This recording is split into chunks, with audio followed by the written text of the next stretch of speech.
So here we have a tier list of car YouTubers. Oh, I like So this. we're trying to farm some drama here. Mm-hmm. I want some harsh takes. I want to see a couple people in that F tier. Yes. So yeah, nobody is bold enough to go like, this person sucks. Man, okay. So B is for Build. He is amazing, and the adversity he's going through with his cancer and all that stuff. I would put him right here. He does a lot more JDM stuff for me, so like the kind of stuff that I'm not into. But the builds is similar to what I do as far as like this hopeless thing that he's gone through and rebuilt, and it's very interesting there.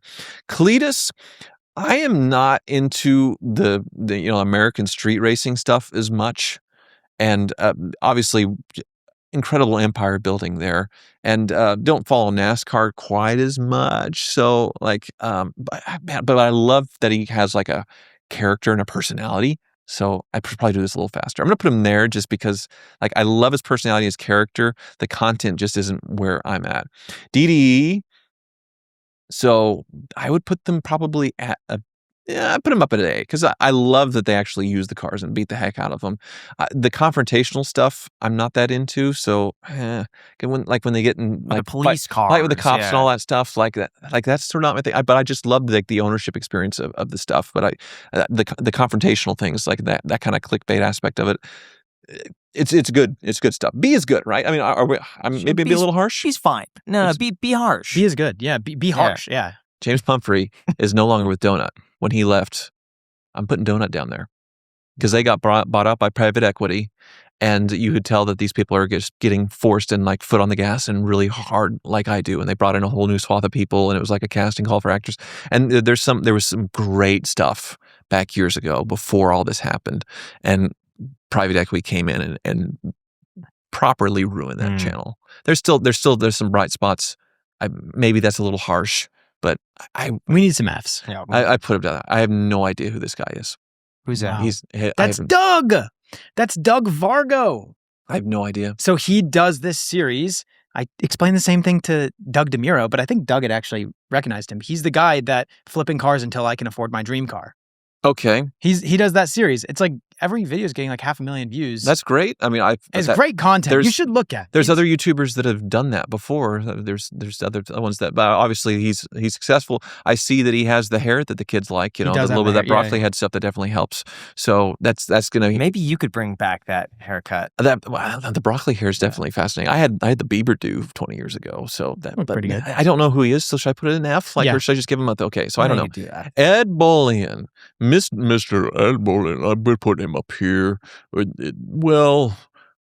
Somewhere in between these two, I would put Ed Bullion because he needs to do different things with VinWiki. I feel like as far as and he knows this. He knows that to take VinWiki to the next level, he needs to chase those guests and a lot of big car guys and then things. Take his show on the road, go to California, do all these things. But he's like me, that also is content with his family life and what he has. That he doesn't need to go to California and chase celebrities and set up a satellite studio there and a bunch of travel and stuff. So he's very content with where his life is. And his stories are great. And I just, obviously he is not going to like the crazy level now. So I haven't put anybody way up there yet. Me, at this point in my life, I think in the last couple of years, I've probably gone down to here.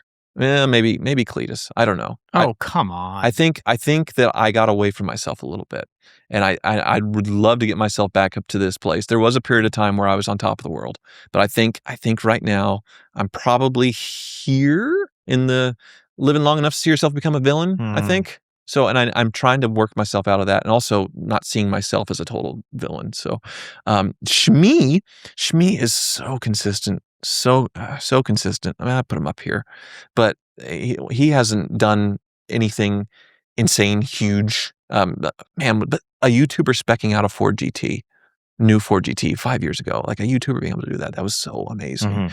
But as far as like on top of the world right now, Steve Hamilton, I feel like it's a tool to promote his business. So it's not really a YouTuber. It's cool stuff that he's sharing all this stuff and really enjoys the cars and all that stuff. But it feels like I need to like do this to sell things. I put him here. Stradman's still up there.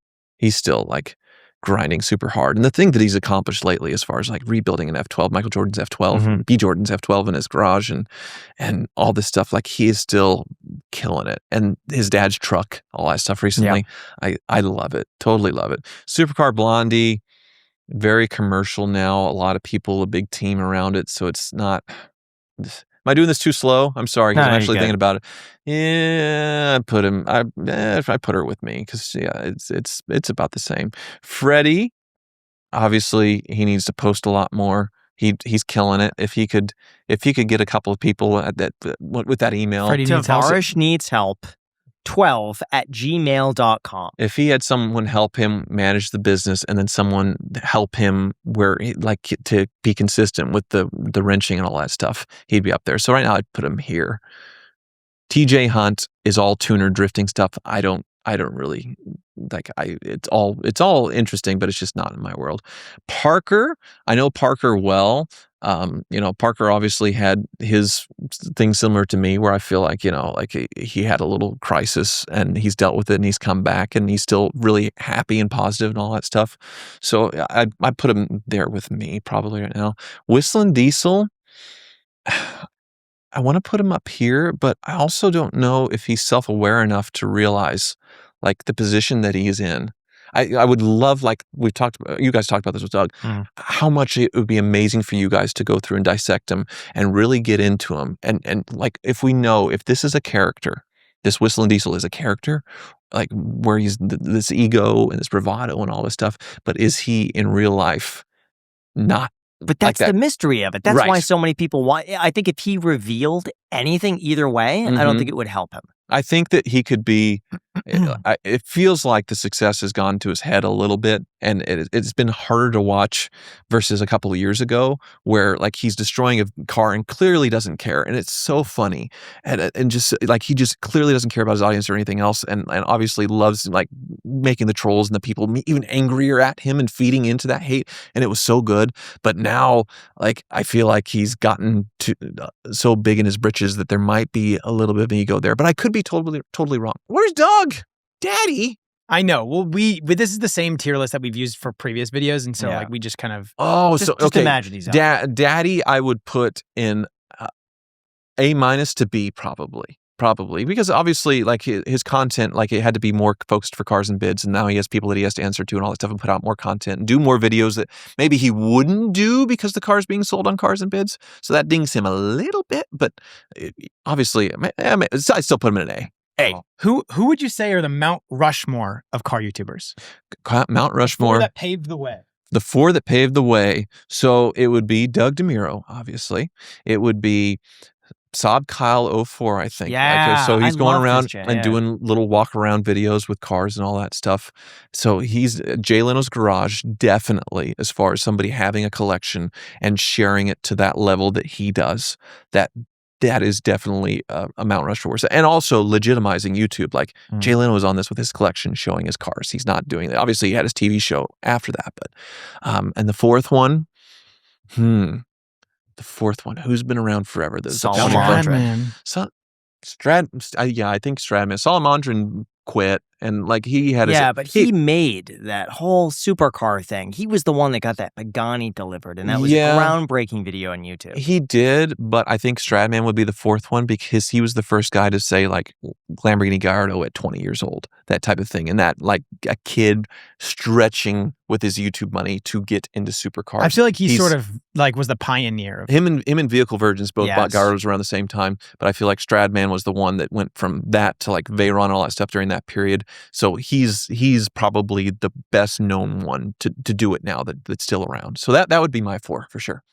Now, really quick, I just want to say that you don't have to overhaul your entire life going into the new year. Sometimes it's as simple as making a few smart swaps, especially with what you're snacking on. And that's exactly why we are super excited to be sponsored by Masa. They make tortilla chips with real ingredients, so snacking actually feels simple instead of something that's restrictive. And guys, what's actually crazy is that Masa chips are made with just 3 ingredients: organic nixtamalized corn, sea salt, and 100% grass-fed beef tallow. And that's it. No seed oils, no fillers, fillers, just real food. And the best part is that you don't have to taste compromise. These chips are genuinely phenomenal, and they're nothing like regular chips. They leave you feeling satisfied and energized, not sluggish and heavy. There's no crash, no bloat. You feel great after eating them. My personal favorite is the barbecue flavor. It's actually phenomenal, and I made a massive mistake because I had one bag left. I was hosting a party. I brought the bag out and it got eaten in 2 or 3 minutes. And that was really unfortunate. So I brought out a bag of the original flavored, which also got eaten in 4 or 5 minutes. And that just goes to show how absolutely delicious these chips are. And I know it sounds ridiculous. And of course, as a sponsor, so of course I'm going to say this, they really are that good. And because they're made with real ingredients, they're also much more filling. So you're not just going to sit down, eat an entire bag, and then still feel hungry afterwards. If you want to try Masa Chips, head to masachips.com/iced and use the code ICED to checkout for 25% off your first order. Or you could scan the QR code on the screen, and the link is also down below in the description. And if you don't want to order online, Masa is now available nationwide at Sprouts. So make sure to grab a couple of bags the next time you're there.